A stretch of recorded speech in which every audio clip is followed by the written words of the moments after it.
વાત કરીએ બનાસકાંઠાના થરાદમાં ગટરના પાણીથી રહીશો ત્રાહિમામ થયા છે। થરાદ વોર્ડ નંબર 6ના રહીશો તંત્ર સામે બળાપો કાઢ્યો છે। તંત્રને વારંવાર રજૂઆત કરવા છતાં તંત્ર દ્વારા આંખ આડા કાન કરવામાં આવી રહ્યા છે।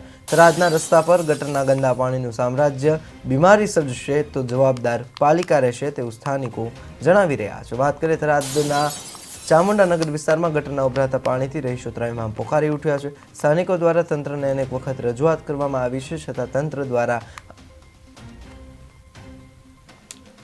આંખ આડા કાન કરવામાં આવી રહ્યા છે। તેવામાં સ્થાનિકો દ્વારા આક્ષેપ કરવામાં આવ્યો છે કે થરાદના વોર્ડ નંબર 6માં રસ્તાઓ પર છેલ્લા કેટલાય સમયથી ભૂગર્ભ ગટરના દુર્ગંધ મારતા ગંદા પાણીનો સંગ્રહ થતો હોવાને કારણે રહીશો પાલિકામાં વારંવાર લેખિત રજૂઆતો કરી છે, છતાં ગંદા પાણીનો નિકાલ નહીં કરવામાં આવતો હોવાથી રહીશોએ મીડિયા સમક્ષ રોષ વ્યક્ત કરતા જણાવ્યું કે ભૂગર્ભ ગટરના ગંદા પાણીથી થતા રોગચાળા માટે જે છે એ નગરપાલિકા જવાબદાર રહેશે।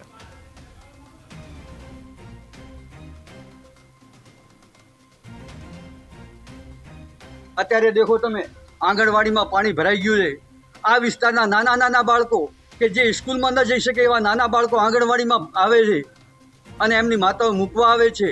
ડેન્ગ્યુનો અત્યારે ભરડો ચાલી રહ્યો છે, મેલેરિયા ડેન્ગ્યુનો ડર લાગી રહ્યો છે। અહીં અમારે નાના બાળકો ભણવા આવે છે, એ નાના બાળકોનું ભવિષ્ય શું? બહેનોની આ વિસ્તારના ભાઈઓની પરિવારોની દરેકની અંદર ખાને દરેક કચવાઈ રહ્યા છે, પણ અત્યારે શાસન એવું છે કે કોઈ બોલી શકતું નથી। બાંદરે છોકરા મેકવા આવું કેવી રીતે આવું ગંદકીમાં છોકરાને આટલી બીમારી થાય એમ કે ચામુંડાનગરમાં